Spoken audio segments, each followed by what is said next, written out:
Okay, so we had some technical issues in the library when I was trying to do this, and my speech is on Heidi's computer, but we can't figure out how to do it to YouTube, so I'm just going to do it by myself at my house.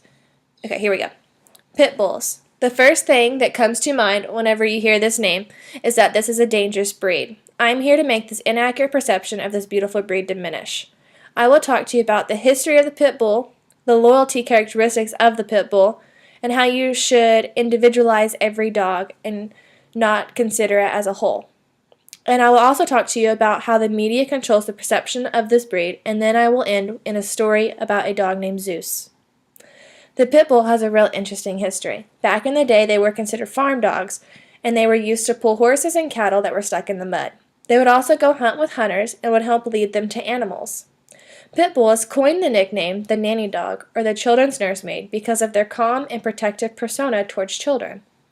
The pit bull is very confident, brave, hard-working, and eager to please. There is a saying that says pit bulls' jaws lock, and that is false. They do not have any special mechanisms that allows them to lock their jaw. In fact, they have the same bone structure as any other dog. Loyalty is one of the best characteristics that the pit bull breed possesses. They make a bond to their owners that is so strong that the dog will protect the owner and loved ones at any expense. But this also means that the pit bull will do anything for that owner. Loyalty, as seen in the PowerPoint, is both good and bad.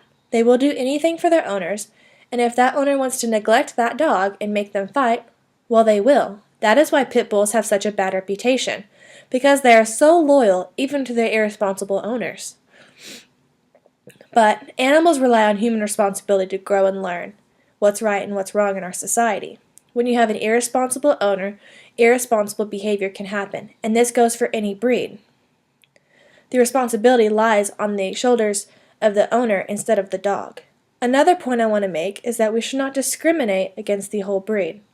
People are characterized by individual status, and I believe that dogs should be the same. For example, if one Hispanic person commits murder, this does not mean that we should discriminate against the whole Hispanic race. We should just punish that one person. And the same should apply to dogs. Every animal should be viewed as an individual rather than a whole. Now, the media is also partially to blame for this misconception of this breed. They do not cover attacks on small dogs as much as they do with larger dogs, even though the small dog attacks can still be fatal.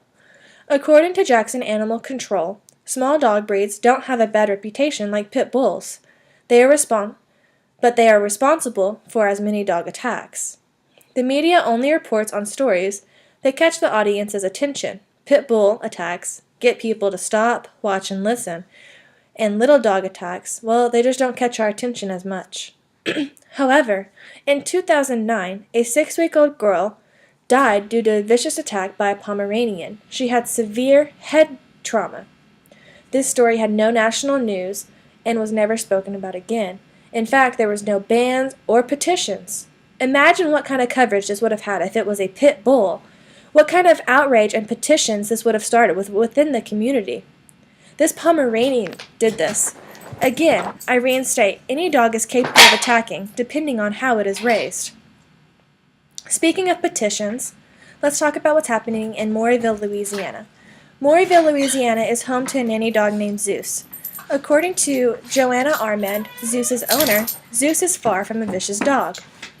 Zeus acts as a therapy dog, providing love and support for her children, especially her daughter O'Hara, who suffers from severe neck problems and uses a halo brace and is wheelchair-bound.